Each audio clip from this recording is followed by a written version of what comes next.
Hey guys, so when you finish the first page of your in-class practice packet, you can start thinking about how we're going to incorporate these 4 patterns together, or maybe trying some different ways to start, or just some different options for you. So in order to move on, you do need to have all 4 squares completely filled up. If you feel like, maybe I didn't do a great job on seaweed, or I have a lot of mistakes, just make another little square off to the side here. You can do a little bit more practice. That's totally fine.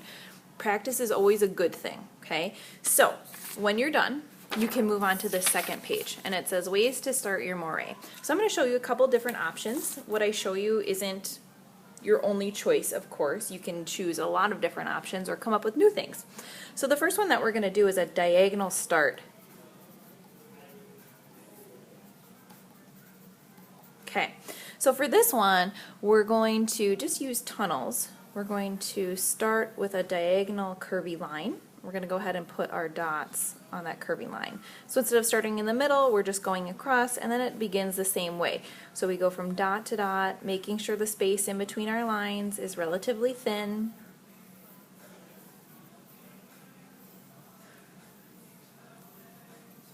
And you do not have to weave like back and forth like I do.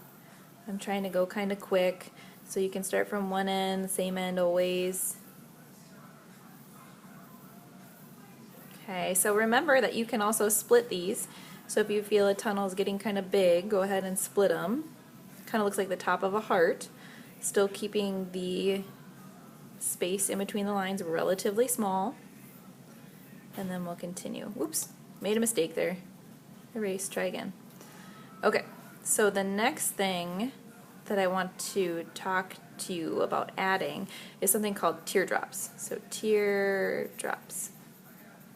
And this is just a way of adding another tunnel in between the tunnels that already exist. So it kind of looks like a wormhole actually. So from my dots or my crease, I'm going to create little teardrops. Okay, now when I go across, I'm going to go around the teardrop. So I'm still making the other tunnels grow, but I'm also going around the teardrops, and you're going to see that extra tunnels start to form here.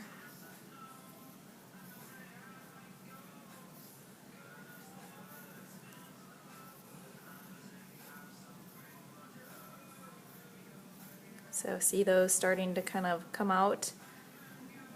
So it's like a mixture of tunnels and wormholes.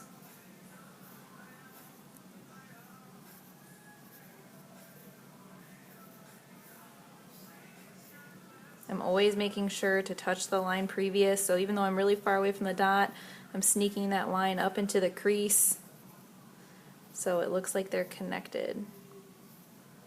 Alright, so I would go ahead and I would continue filling in this area, but for the sake of time I'm going to move on. Okay, so another option might be to do some radial designs. So we talked about radial balance. It's when something rotates around a central axis, so kind of like a flower, right? So this one we're going to start with either a circle or a dot. Okay, so I'm going to do the circle first. On that circle I'm going to put a couple of dots. I like to start with 4, and then from there I'm going to use tunnels basically, but I'm just going to keep going around and around and around and around and just keep building. And once again, like if the petals of the flower get really big, you can split them. But what I do to one, I would do to all. So if you split one, I would split them all. And then maybe you think about having fun and you add some teardrops in there too, like we talked about from the last time. Then I'd go around, teardrop, teardrop, teardrop, and I would just keep continuing my pattern. So this is a good way to make really unique designs. Okay, so this one, just with a dot, is very similar. In fact, you're going to start off making it look like a flower, and it can start with 4 petals, it can start with 3 petals, whatever you want.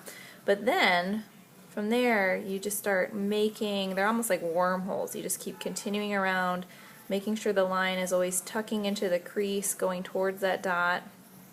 And again, there's opportunities to split them.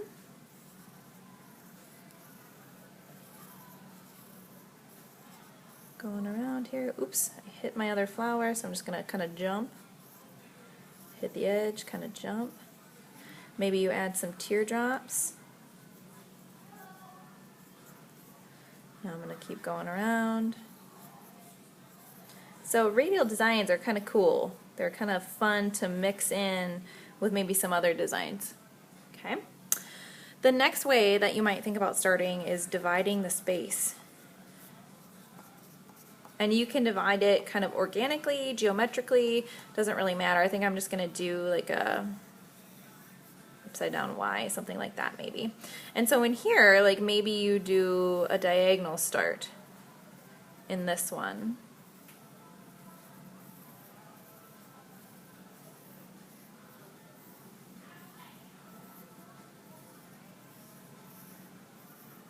Oops, I'm kind of getting sloppy. I need to slow down. There we go. So if you find that your lines are getting kind of wonky, it's probably because you're moving too fast. And that happens to me too.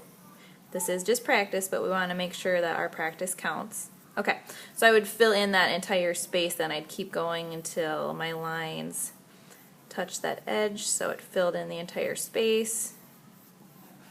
And then I would fill in that area too. And then maybe you do something like different over here. Like maybe I go back to that radial design and I fill in this area with the radial design.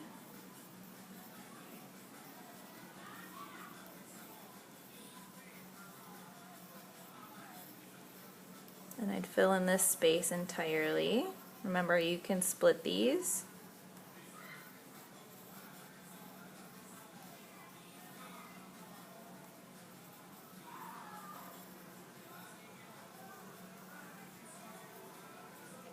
Okay, so I'd keep going until that was all full. So I'm almost there, not quite, but you can imagine. And then maybe down here, like you do another pattern, like maybe I do wormholes down here and I start from the bottom. So you can combine anything, and maybe you divide the space with like color, so maybe you do tunnels in every single one, but this one's red, this one's blue, this one's yellow. Anything to differentiate the space is fine. Okay, so I would keep going with wormholes until the whole area was filled up.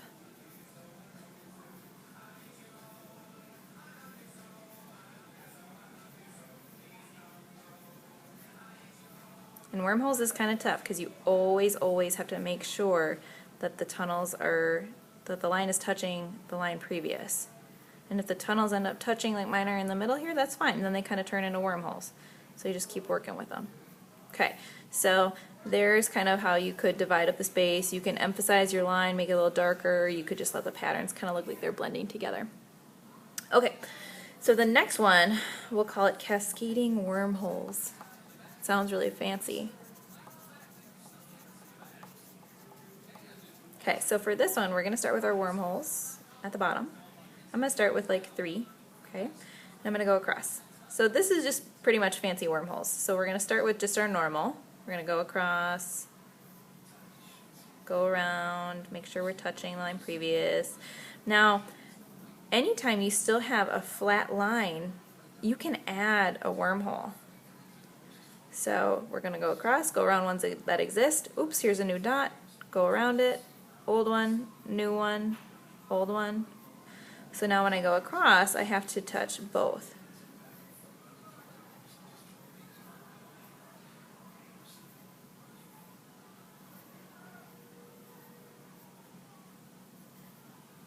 Okay. And another thing that you could do is you could like add new wormholes in the creases of old ones. So here's what that looks like. So maybe I would kind of put a little dot there and put a little teardrop. Okay, so now when I go across, I just add in a new one.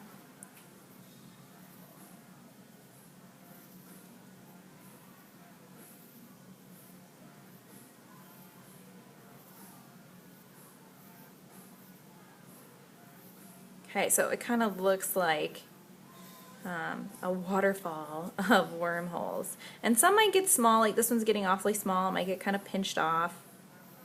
And that's okay. It'll just get smaller and smaller until it disappears. This one's getting kind of big, so I might split it. So I would keep going until this whole box is completely filled up. Okay. So the last one is a double hidden object.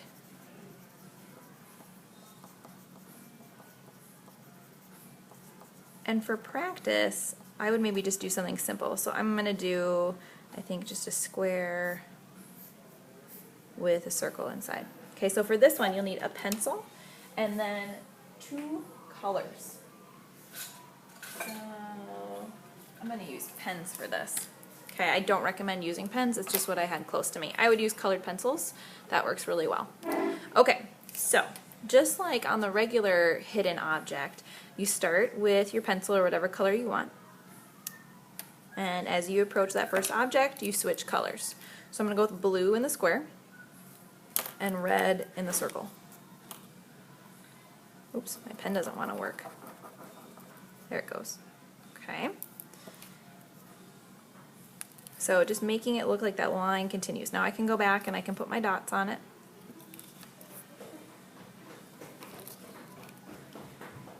Okay. And now I'm going to start across again. So start with pencil. Oops, hit the square, gotta go to blue. So that line continues, it just changes colors. And this one takes a little bit of practice, but once you kind of get the hang of it, you'll get really fast at it.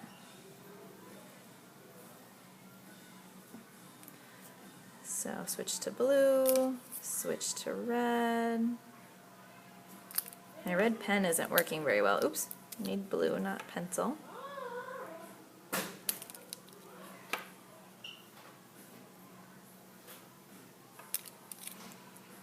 So you just keep switching back and forth.